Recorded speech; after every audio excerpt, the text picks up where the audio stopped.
अस्सलाम वालेकुम, क्या हाल है बेटा आप लोगों के। आज हम स्टार्ट कर रहे हैं अगेन एक न्यू टॉपिक। जी हाँ, rectangular components of a vector. जी हाँ बच्चे, देखिए मैं आपको इसको समझाने के लिए एक एग्जांपल देता हूँ कि आज हम करना क्या चाह रहे हैं। सबसे पहले तो हम एक वेक्टर को उसके कंपोनेंट्स में क्या करेंगे, रिजॉल्व करेंगे। एक वेक्टर को इसके कंपोनेंट्स में तोड़ेंगे, डिफरेंट पार्ट्स में हम डिवाइड करेंगे। ये ऐसे ही है जैसे घर से हम कॉलेज जाए हैं, तो अब मुमकिन है कि हम कॉलेज से दोबारा कहाँ चले जाएं, घर चले जाएं। तो बच्चे हमने वेक्टर को कंपोनेंट्स में तो तोड़ लिया, हम आ गए। अब हम फिर क्या करेंगे बच्चे, हम उन कंपोनेंट्स से दोबारा वो वेक्टर बनाएंगे।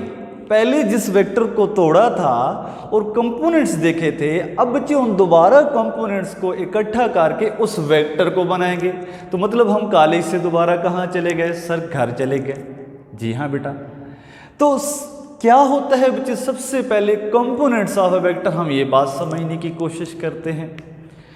बच्चे देखिए, affective value of a vector in a given direction. एक वेक्टर का जो अफेक्ट होता है, ये अफेक्टिव वैल्यू होती है किसी भी गिवन डायरेक्शन में, चाहे वो एक्स एक्सिस में हो और चाहे वो वाई एक्सिस में हो। उस अफेक्टेड वैल्यू को किसी भी वेक्टर की हम क्या बोलते हैं, कंपोनेंट्स ऑफ अ वेक्टर बोलते हैं। आप सोच रहे होंगे फॉर एग्जांपल सर, तो बच्चे हॉरिजॉन्टल और जो वर्टिकल पार्ट्स होते हैं किसी भी वेक्टर के along x axis and y axis, they are called components of a vector।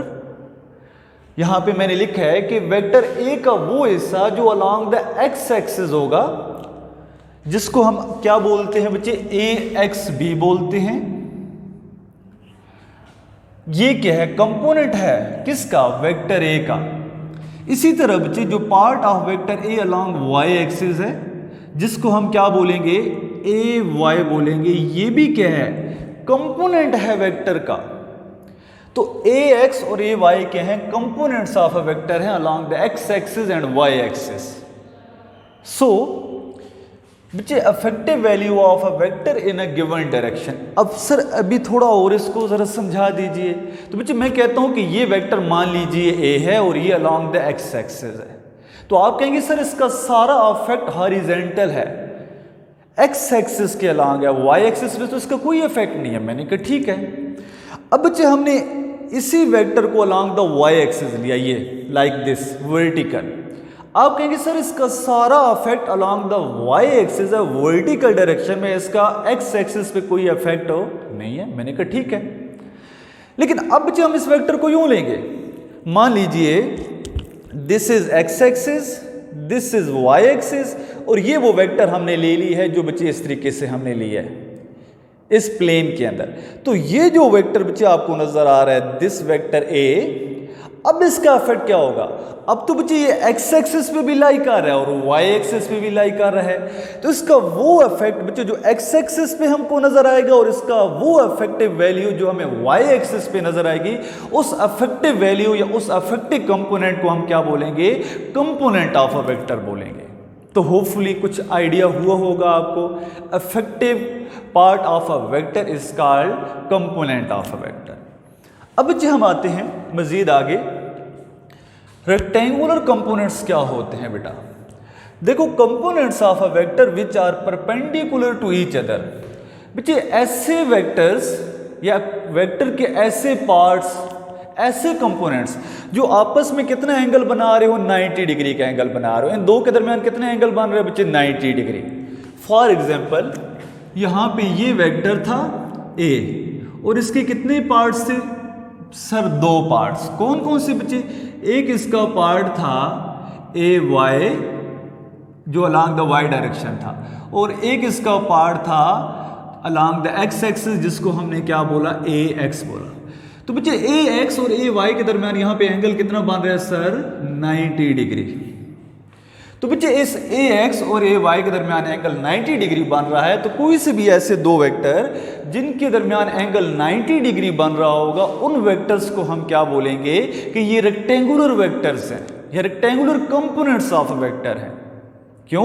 क्योंकि वो एक रेक्टेंगुलर कोऑर्डिनेट सिस्टम के अंदर थे और वहां पे वो कितने एंगल बना रहे थे? 90 डिग्री का। सो हमने बोला they are called rectangular components of a vector. So components of a vector are perpendicular to each other. वो वेक्टर के कंपोनेंट्स जो आपस में 90 डिग्री का एंगल बना रहे हों, म्यूचुअली परपेंडिकुलर हों, हम क्या बोलते हैं sir? They are called rectangular components. ठीक हो गया बच्चे? जी सर। अच्छा बेटा, एक और बात याद रखिएगा, जो हमारे पास फाइनल वेक्टर होगा, जिस तरह यहाँ पे ये वेक्टर ए है जिसको हम रिजल्टेंट वेक्टर भी बोलते हैं, इसको हम क्या कंसिडर करेंगे? रिजल्टेंट कंसिडर करेंगे। Final vector consider resultant of its component. बच्चे इसके दो कंपोनेंट्स थे, ए एक्स और ए वाई। तो ए एक्स और ए वाई का जो रिजल्टेंट होगा वो कौन होगा? ए वेक्टर खुद होगा। कोई भी हमारे पास जो फाइनल वेक्टर होगा वो अपने कंपोनेंट्स का रिजल्टेंट खुद ही होगा, वही रिजल्टेंट होगा। तो ये पॉइंट भी अपने माइंड में बच्चे क्लियर कीजिए। That's good. आगे चलते हैं बच्चे, अब हम इसको थोड़ा सा मजीद एक्सप्लेन करते हैं। तो हम कह रहे हैं बेटा कि कंसिडर करते हैं एक वेक्टर है a is equal to O P. बच्चे हमने एक वेक्टर लिया a, कहाँ पे? एक प्लेन के अंदर, एक रेक्टेंगुलर कोऑर्डिनेट सिस्टम के अंदर, जो किसकी इक्वल है? ओ पी की इक्वल है। In a XY plane, it's make angle theta with positive x axis। बच्चे पॉजिटिव x एक्सिस के साथ ये एंगल कितना बना रहा है? थीटा बना रहा है। कितना बना रहा है? थीटा। थीटा इसकी क्या बताएगा? डायरेक्शन बताएगा। किसकी? इस वेक्टर a की। हम क्या करेंगे? Resolve vector a into components. बच्चे हम इस वेक्टर a को इसके कंपोनेंट्स में रिजॉल्व करेंगे। रिजॉल्व से क्या मुराद है? कि हम वेक्टर को उसके पार्ट्स में स्प्लिट कर देंगे, तोड़ देंगे। एक ऐसा प्रोसेस जिसमें वेक्टर को दो हिस्सों में या दो से ज्यादा हिस्सों में डिवाइड कर दिया जाता है, उसको हम क्या बोलते हैं? रिजॉल्विंग ऑफ अ वेक्टर बोलते हैं, या रेजोल्यूशन ऑफ अ वेक्टर बोलते हैं। बहरहाल बच्चे, हमने कहा कि हम ए को क्या करेंगे? रिजॉल्व करेंगे। तो बच्चे हमने ए को रिजॉल्व किया। कैसे? एक बात तो आप याद रख लीजिए बच्चे, अच्छे से इसको अपने माइंड के अंदर बिठा दीजिए, पक्का कर लीजिए इस बात को कि हर वेक्टर के कम से कम कितने कंपोनेंट्स होंगे? दो होंगे। ज्यादा से ज्यादा तीन भी हो सकते हैं, चार हो सकते हैं, लेकिन कम से कम हर वेक्टर के कितने कंपोनेंट्स होंगे? दो होंगे। तो इस ए के भी कितने कंपोनेंट्स होंगे? दो होंगे। एक ए एक्स होगा बच्चे और दूसरा कौन सा होगा? ए वाई होगा। सर हमको कैसे पता चलेगा? बच्चे हम P से एक प्रोजेक्शन ड्रॉ करेंगे। क्या ड्रॉ करेंगे? प्रोजेक्शन, एक इमेज ड्रॉ करेंगे।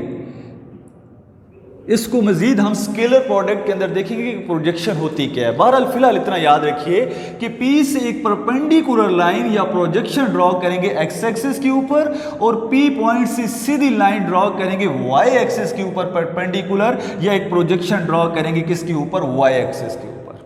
क्लियर?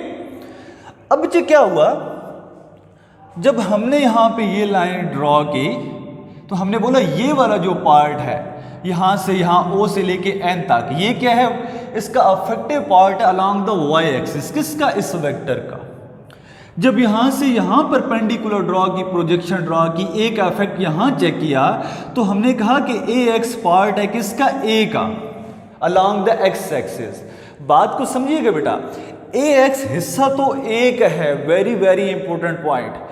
ए एक्स हिस्सा तो एक है, लेकिन इसकी डायरेक्शन वो नहीं थी जो ए की थी, इसकी डायरेक्शन वो है जो एक्स की है। ये ए वाई हिस्सा तो बच्चे एक है, लेकिन इसकी डायरेक्शन वो नहीं है जो ए की है, इसकी डायरेक्शन वो है जो वाई की है, वाई एक्सिस के अलोंग है। मतलब ए का जो affect along the vertical axis है वो ए वाई है, और ए का जो affect along the x axis है बच्चे वो ए एक्स है। क्लियर? अब बच्चे हमने क्या कहा कि जो रिजल्टेंट वेक्टर होता है वो अपने कंपोनेंट्स का होता है। जो हमारे पास फाइनल वेक्टर होता है वो अपने कंपोनेंट्स का ही रिजल्टेंट होता है।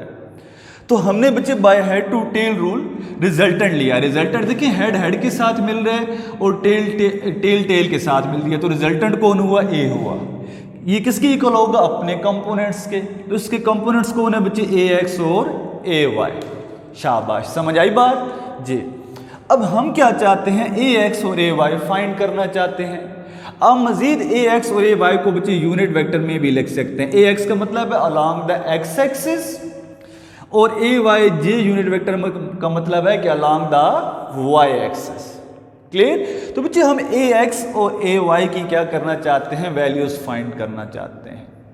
तो क्या करेंगे हम बच्चे, हम देखेंगे कि हमें काज कहाँ पे मिलेगा। तो काज हमें बेस कहाँ पे मिलेगा, क्योंकि बेस कौन है यहाँ पे, अगर इस ट्रायंगल को देखें तो बेस हमारे पास कौन है, ए एक्स है, परपेंडिकुलर कौन है हमारे पास, ए वाई है, और हाइपोटेनियस कौन है, ए है। याद रखिएगा बच्चे 90 के सामने हमेशा क्या होगा, हाइपोटेनियस होगा किसी भी राइट ट्रायंगल में। जिस साइड पे एंगल बनेगा वो साइड बेस होगी और जो रिमेनिंग होगा वो परपेंडिकुलर होगा। अब हम क्या चाहते हैं, ए एक्स की वैल्यू चाहते हैं। तो ए एक्स की वैल्यू हमें कौन देगा बच्चे, बेस देगा।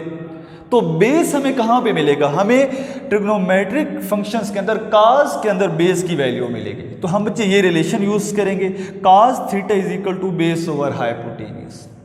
तो यहां से बच्चे बेस क्या है, बेस आप देखें ओ से लेके एम वेक्टर है, ओ से लेके एम, ये देखें ओ से लेके एम जो वेक्टर है इसको हमने क्या बोला था, बेस, और ये किसकी इक्वल है, ए एक्स के।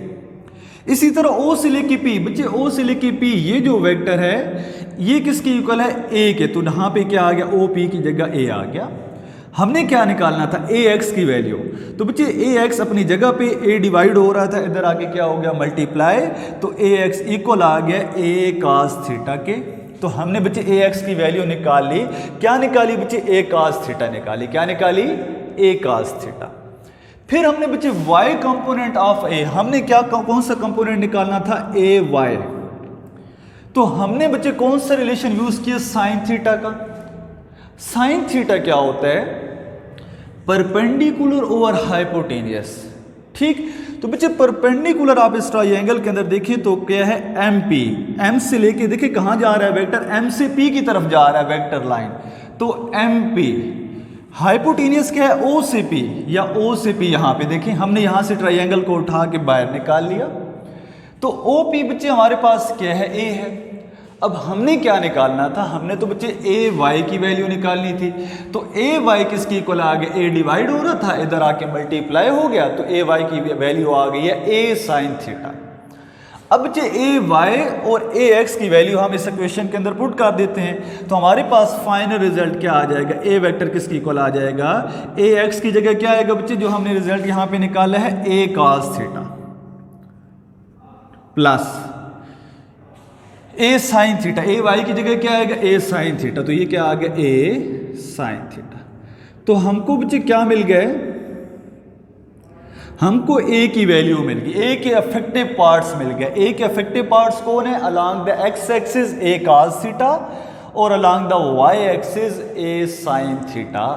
जी हाँ, और हम यही तो चाह रहे थे कि हम अफेक्टिव, हमने कहा था कि effective parts of a vector जो होते हैं along the x axis and Y axis, they are called components of vector. तो बच्चे जो ए का effective part along the x axis है वो ए कॉस थीटा है, और ए का जो अफेक्टिव पार्ट है अलोंग द वाई एक्सिस वो कौन है, वो ए साइन थीटा है। ठीक है जी सर, आगे चलते हैं। अब हमने कहा determination of a vector from its rectangular component. मैंने क्या बोला था, मैंने कहा था आप अगर कॉलेज से घर से कॉलेज आ सकते हैं तो आप कॉलेज से दोबारा घर भी जा सकते हैं। अगर आप क्या करते हैं, एक वेक्टर को दो या दो से ज़्यादा हिस्सों में तोड़ सकते हैं, तो आप उन तोड़े हुए हिस्सों को मिलाएं तो आप दोबारा वेक्टर भी बना सकते हैं। अगर आ सकते हैं तो जा भी सकते हैं। तो बेटा अगर आपने एक वेक्टर को उसके कंपोनेंट्स में तोड़ दिया था तो अब आप क्या करें, दोबारा उस वेक्टर को मालूम कर ले उनके उन टूटे हुए कंपोनेंट्स से। अगर आप ए एक्स और ए वाई को मिलाएं तो दोबारा वही वेक्टर बन जाएगा जिसको आपने पहले तोड़ा था। जी आगे चलते हैं। सो बच्चे हम क्या करेंगे, पाइथागोरस थ्योरम यूज करेंगे। What is Pythagoras theorem, hypotenuse का square is equal to base का स्क्वायर प्लस परपेंडिकुलर का स्क्वायर। याद रखिएगा बच्चे, कायदा बेस जिसको बोलते हैं, अमूद परपेंडिकुलर, और ये हाइपोटेनियस वत्तर इसको कहते हैं। तो बच्चे हमेशा इसको मसला फिसाहोरस भी कहा जाता है कि जो वत्तर का स्क्वायर होता है वो इक्वल होता है कायदा का स्क्वायर प्लस अमूद का स्क्वायर। तो हम वैल्यूज पुट करते हैं। बच्चे हाइपोटेनियस कौन है, ओ से पी, क्योंकि 90 है और 90 के सामने मैंने बोला था कि हमेशा क्या होता है, हाइपोटेनियस होता है। ये बात याद रखिएगा। तो ओ पी का स्क्वायर बच्चे बेस कौन है, जहां जिस साइड पे एंगल थीटा होगा बेस, तो ओ एम का स्क्वायर क्या हो गया बच्चे, ए एक्स का स्क्वायर, प्लस परपेंडिकुलर बच्चे कौन है, एम से पी, तो एम से पी कौन है, ए वाई, ये बेस हो गया और ये हमारे पास क्या हो गया, परपेंडिकुलर, दिस इज बेस। तो बच्चे हमारे पास एम पी की जगह क्या आ गया, ए वाई, और ए वाई का क्या आ गया, स्क्वायर। दोनों साइड पे बच्चे हमने क्या लिया, take under root both side, दोनों साइड पे हमने अंडर रूट लिया, और इधर क्या हो गया, स्क्वायर जो था वो अंडर रूट के साथ कैंसिल हो गया, तो पीछे क्या रह गया बच्चे, ए किसकी इक्वल आ गया, अंडर रूट ए एक्स स्क्वायर प्लस ए वाई स्क्वायर। तो हमारे पास ए वेक्टर आ गया बच्चे, जिस वेक्टर को हम फाइंड करना चाहते थे। अब अगर हमने ए की वैल्यू मालूम करनी है तो हम यहाँ पे ए एक्स की वैल्यू और ए वाई की वैल्यू पुट करेंगे, तो हमारे पास ए वेक्टर की वैल्यू आ जाएगी। और अगर सिर्फ हमने ए वाई की वैल्यू मालूम करनी है, थीटा यहाँ पे एंगल पुट करेंगे, और ए जो भी हमारे पास ए का मैग्नीट्यूड होगा, तो हमारे पास ए वेक्टर की वो अफेक्टेड वैल्यू होगी जो अलोंग द वाई एक्सिस होगी, मतलब ए वाई की वैल्यू हम फाइंड कर लेंगे। इसी तरह अगर बच्चे हम किसकी करना चाहते हैं, ए एक्स की करना चाहते हैं, तो ए की वैल्यू पुट करेंगे और थीटा पुट करेंगे, तो हमारे पास ए एक्स की वो वैल्यू आएगी जो अलोंग द एक्स एक्सिस है, या ए वेक्टर की वो वैल्यू जो अलोंग द एक्स एक्सिस है। तो हमने बच्चे ये काम भी कर लिया। अब अगर बच्चे हमारे पास ये जो वेक्टर ए है, हम इसकी डायरेक्शन मालूम करना चाहते हैं, तो डायरेक्शन मालूम करने के लिए बच्चे हम क्या यूज करते हैं, एंगल थीटा यूज करेंगे। Angle theta gives direction of a vector A with x axis. X axis fix point है, यहां से हमने कोई भी वेक्टर है उसकी डायरेक्शन लेना है, ठीक है, एक्स एक्सिस से स्टार्ट करना है। तो एक्स एक्सिस को फिक्स बच्चे लाइन मानते हुए हम क्या करेंगे, थीटा की वैल्यू मालूम करेंगे। ठीक है सर, करें। तो बच्चे हमारे पास देखिए हम यहाँ पे ऊपर भी जा रहे हैं बच्चे, और अलोंग द एक्स एक्सिस, मतलब हमारे पास दोनों चीज़ें मौजूद है, एक्स एक्सिस भी मौजूद है और वाई एक्सिस भी मौजूद है। तो सिर्फ एक्स एक्सिस की बात करें तो काज होगा, वाई एक्सिस की बात करें तो बच्चे क्या होगा, साइन होगा। लेकिन जहां एक्स एक्सिस भी मौजूद हो, वाई भी हो, थीटा है, तो थीटा बच्चे थीटा की वजह से change along the x axis भी आ रहा है और वाई एक्सिस भी, तो हम क्या यूज करेंगे, टैन करेंगे। सो टैन थीटा क्या होता है, परपेंडिकुलर ओवर बेस। तो परपेंडिकुलर बच्चे किसकी इक्वल है, ए वाई के। यहां पे देखिए परपेंडिकुलर कौन है, एम से पी, और वो कौन है, ए वाई। इसी तरह बच्चे यहां पे बेस कौन है, ओ से एम, और ओ से एम कौन है, ए एक्स। तो यहां से थीटा निकालना है, टैन उधर चला जाएगा, तो टैन उधर जाके क्या हो जाएगा, टैन इनवर्स। तो हम थीटा की वैल्यू क्या आएगी, tan inverse A Y by X. तो अब बच्चे ए वाई की जगह हम क्या पुट करेंगे, ए साइन थीटा, और ए एक्स की जगह हम मजीद अगर आंसर निकालना चाहें सारी, तो ए वाई की वैल्यू और ए एक्स की वैल्यू पुट करेंगे, तो हमारे पास थीटा क्या आ जाएगा, एंगल आ जाएगा जहां पे हमारा वेक्टर है, ठीक। और ये कहां पे होगा, एंटी क्लॉकवाइज, काउंटर क्लॉकवाइज। तो इस तरीके से बच्चे हम किसी भी वेक्टर का एंगल भी क्या कर सकते हैं, मालूम कर सकते हैं। और लास्ट में बच्चे एक और वेक्टर होता है जिसको हम क्या बोलते हैं, पोजीशन वेक्टर बोलते हैं, उसको भी चेक कर लेते हैं। आप सोच रहे होंगे सर पोजीशन वेक्टर क्या होता है, तो बच्चे position vector, what is position vector, बच्चे याद रखिएगा, ए वेक्टर एक ऐसा वेक्टर विच जो करेगा क्या, describe position of an object, position of an object, किसी भी ऑब्जेक्ट की position with respect to a fix point. एक फिक्स पॉइंट के लिहाज से एक ऐसा वेक्टर जो किसी भी ऑब्जेक्ट की पोजीशन बताएगा, उसको हम क्या बोलेंगे, पोजीशन वेक्टर बोलेंगे। और उस फिक्स पॉइंट को क्या बोलेंगे बच्चे, उस फिक्स पॉइंट को बोलते हैं ओरिजिन। क्या बोलते हैं, ओरिजिन। बच्चे पोजीशन वेक्टर को हम आर से डिनोट करते हैं। और अगर टू डायमेंशनल सिस्टम हो, एक फ्लैट सरफेस हो, प्लेन सरफेस हो, तो वहां पे इस आर की वैल्यू बच्चे होती है एक्स आई यूनिट वेक्टर प्लस वाई जे यूनिट वेक्टर, मतलब along the x axis and Y axis. और अगर बच्चे हम किसकी बात करें, स्पेस की बात करें, तो वहां पे इस आर की वैल्यू होती है एक्स आई यूनिट वेक्टर प्लस वाई जे unit vector plus Z K unit vector. तो वहाँ पे आर पोजीशन वेक्टर को हम 3 कोऑर्डिनेट से डिफाइन करते हैं, एक्स से भी, वाई से भी और जेड से भी, और फ्लैट सरफेस के लिए सिर्फ एक्स और वाई यूज़ करते हैं। रिप्रेजेंट किससे करते हैं पोजीशन वेक्टर को? आर से। ये क्या करता है? किसी भी ऑब्जेक्ट की पोजीशन बताता है, लोकेशन बताता है एक फिक्स पॉइंट के रेफरेंस से। जिस तरह यहाँ से ये जो स्टैंड है, यहाँ से एक मैं सीधी लाइन ड्रॉ करता हूँ, तो ये सीधी लाइन मैंने ड्रॉ की है स्टैंड तक, ये पोजीशन बता रही है मेरी इस फिक्स स्टैंड के लिहाज से। इस स्टैंड के लिहाज से फिक्स पोजीशन बताई जा सकती है इस वाइट बोर्ड की, इस टेबल की। बहुत सारे एग्जांपल्स हैं। तो होपफुली बच्चे आज का लेक्चर आपको क्लियर होगा। In case of some problem आप कमेंट सेक्शन में ज़रूर पूछिए और आपको रिप्लाई किया जाएगा। Thank you so much. अल्लाह हाफिज़।